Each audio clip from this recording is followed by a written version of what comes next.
Welcome back to our channel, where we bring you the most explosive, heart-stopping updates from the glamorous and cutthroat world of Los Angeles fashion. Today is a truly monumental day to dive into the latest seismic shifts at Forrester Creations, where power, passion, and betrayal have collided in ways we never thought possible. Grab your favorite drink, settle in, and let us explore the devastating family fracture that is about to change the landscape of this iconic dynasty forever. The betrayal of Ridge Forrester has always been a complex tapestry of divided loyalties, but the events that have just transpired have pushed the Forrester family past the point of no return. Steffi Forrester Finnegan, a woman who has spent her entire life fighting to prove her worth and protect her family's legacy, found herself standing at the edge of an emotional abyss. The realization that her own father, the man who was supposed to be her ultimate protector, had succumbed to the insidious whispers of Brooke Logan Forrester to the point of asking Steffi to step down from her rightful throne as co-CEO was a psychological blow of catastrophic proportions. It was not merely a business dispute. It was a profound, soul-shattering rejection of her blood, her sweat, and her undeniable birthright. Unable to bear the suffocating weight of this betrayal within the sterile, glass-walled confines of the Forrester Creations executive suite, Steffi sought the only sanctuary left to her. She drove up the winding, sun-drenched roads of Los Angeles, her knuckles white on the steering wheel, toward the sprawling, majestic estate of the Forrester Mansion. The heavy, wrought-iron gates stood as a testament to the empire her family had built, a physical manifestation of the legacy she was desperately trying to save from Brooke's relentless ambition. Steffi was not arriving as the ruthless, uncompromising executive the world saw. She was arriving as a deeply wounded, heartbroken daughter seeking the ultimate intervention of the family patriarch. Within the opulent, history-steeped walls of the grand living room, Eric Forrester stood amidst the legacy he had forged from nothing but fabric, vision, and unyielding determination. The atmosphere in the room shifted the moment Steffi crossed the threshold. Eric, a man who possessed an almost supernatural intuition when it came to the emotional undercurrents of his family, took one look at the profound, raw agony etched into his granddaughter's face and knew that a storm of unprecedented magnitude had finally broken over their heads. The quiet dignity of the mansion stood in stark, jarring contrast to the violent internal tempest raging within Steffi's heart. The dam that had been holding back Steffi's composure completely and utterly broke. She collapsed into the protective embrace of her grandfather, the tears she had fought so fiercely to suppress now flowing freely, her sobs echoing through the cavernous room. With a voice trembling with a mixture of profound grief and volcanic fury, she recounted the unimaginable conversation with Ridge. She laid bare the horrifying truth that Ridge, manipulated, blinded, and entirely compromised by Brooke Logan's relentless corporate coup, had actually demanded that Steffi hand her hard-earned crown over to her greatest, most enduring rival. The sheer audacity of the request hung in the air, a toxic cloud poisoning the sacred space of the Forrester home. Eric Forrester listened in a silence that was far more terrifying than any scream. The initial shock that registered in his eyes rapidly gave way to a cold, calculating, and terrifyingly quiet fury. He absorbed every detail of Brooke's insidious manipulation, tracing the lines of her ambition as it snaked its way through his son's compromised judgment. Eric realized, with a sickening clarity, that this was no longer a simple boardroom squabble over fashion lines or office politics. This was a direct, calculated assault on the structural integrity of the billion-dollar empire he had built from the ground up, orchestrated by a woman who saw Forrester Creations not as a family trust, but as a personal trophy. The internal paradigm shift within the patriarch was absolute and instantaneous. Eric reflected on the historical weaknesses of his eldest son. Ridge had always been a brilliant visionary designer, a man capable of translating raw emotion into breathtaking couture, but his fatal flaw had always been his catastrophic inability to separate his romantic entanglements from his executive duties. For decades, Eric had turned a blind eye, hoping Ridge would eventually find the strength to compartmentalize his life. But listening to Steffi's shattered voice, Eric realized that Ridge had finally crossed the unforgivable line. He had allowed his personal, romantic devotion to Brooke to completely eclipse the stability, security, and future of Forster Creations. The legendary patience and diplomacy that had characterized Eric Forster's reign completely evaporated, replaced by the uncompromising resolve of a founding monarch protecting his realm. He could no longer stand idly by and watch his life's work be systematically dismantled to appease the insatiable ego of a Logan. The realization that Ridge was fundamentally, irreparably compromised by Brooke's manipulative influence triggered a monumental decision. Eric knew that the cancer of divided loyalty had to be excised from the executive suite immediately, regardless of the personal agony it would cause. The Couture house was not a toy for Brooke to play with, and Ridge was no longer fit to hold the keys to the kingdom.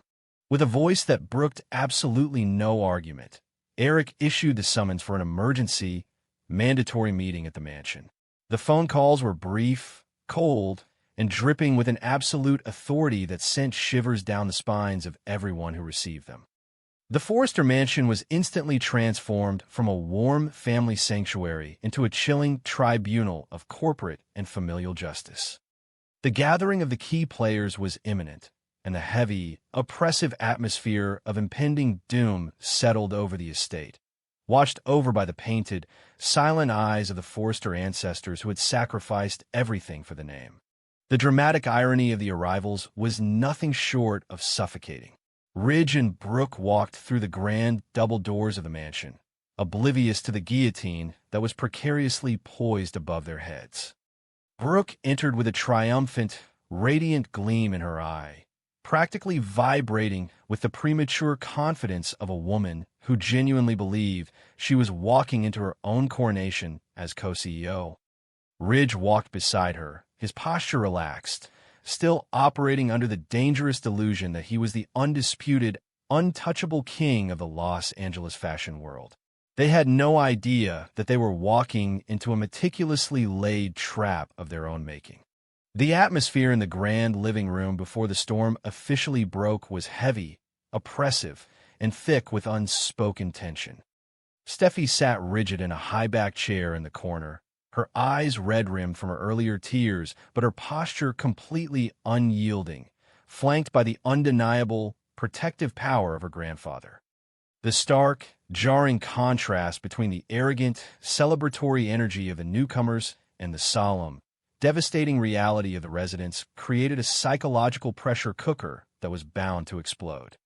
The silence stretched, tight as a piano wire, until Eric finally moved to take control of the room.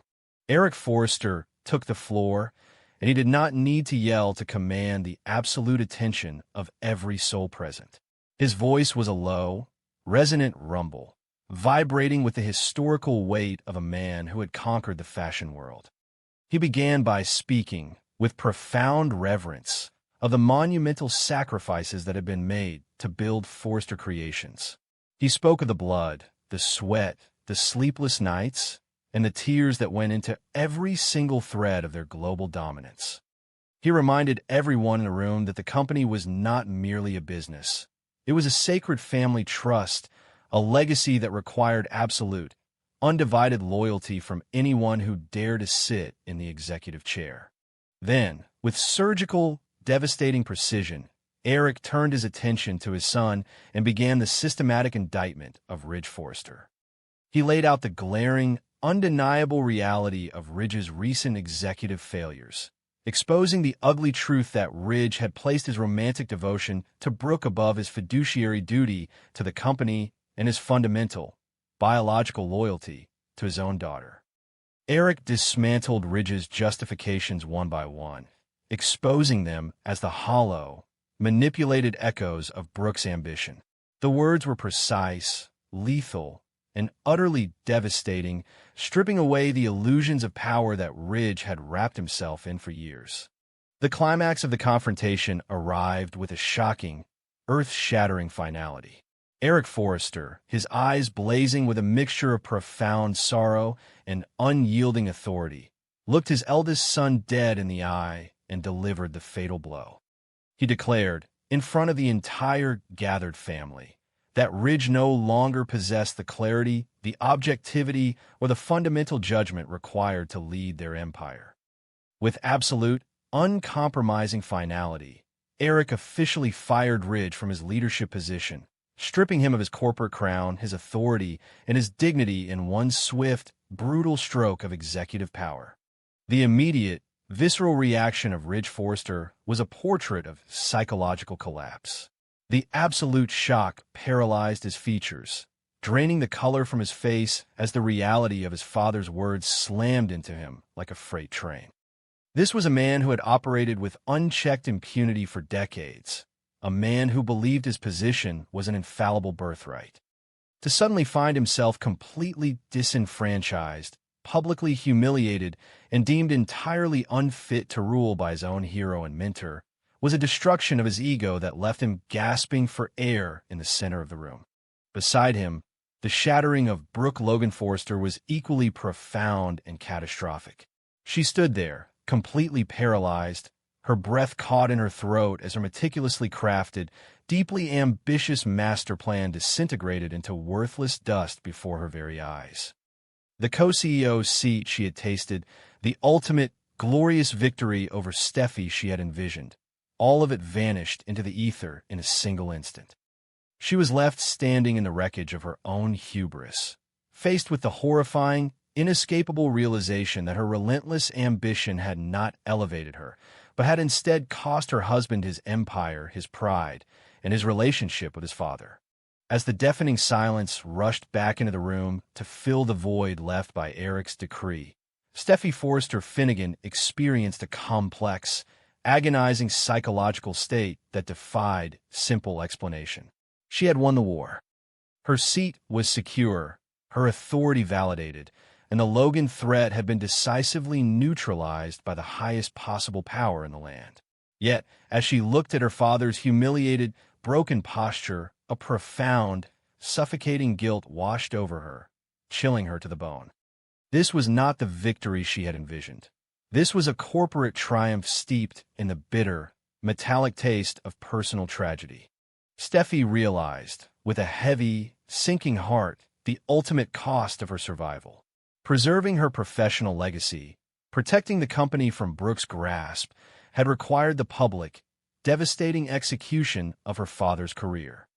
The tears that threatened to spill from her eyes now were no longer tears of betrayal for herself, but tears of profound sorrow for the destruction of the man who had raised her.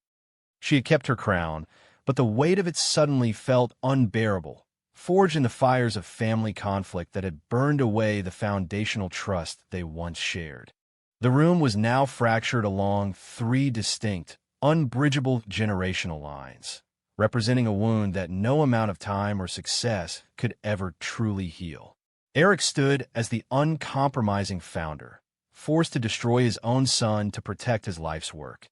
Ridge stood as the fallen prince, humiliated, exiled, and stripped of his identity by the father he revered. And Steffi stood as the reigning, isolated queen, forever scarred by the knowledge that her absolute power was secured only by the shedding of her father's professional blood. 3 generations, torn apart by a single, catastrophic collision of love and ambition. The physical departure from the mansion was a somber, agonizing procession. Ridge turned away, a defeated, broken man, unable to meet the eyes of the daughter he had so deeply betrayed or the father who had so ruthlessly condemned him.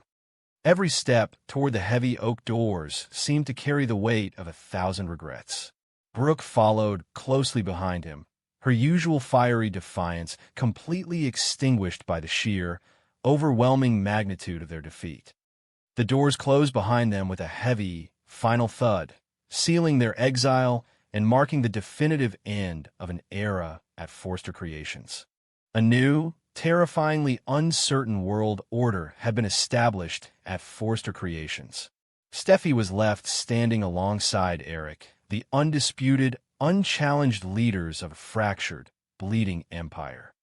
The company was safe from Brooks' manipulative grasp, the executive suite purged of the Logan influence that had threatened to tear it apart. But the soul of the family had been irreparably damaged in the process. The boardroom would never be the same, forever haunted by the ghosts of this unprecedented betrayal, a constant reminder of the day the Forrester family turned on itself to survive. The ultimate tragedy of this saga is the stark realization that power always demands a sacrifice. The bold and the beautiful has always been a rich, complex tapestry of love, ambition, and legacy, but today, the preservation of power demanded a sacrifice that familial love simply could not survive. The Forrester family has weathered countless scandals, unimaginable tragedies, and vicious corporate espionage over the decades. But this internal rupture, this profound, unforgivable failure of a father and the ruthless, necessary judgment of a grandfather, will echo through the hallowed halls of law.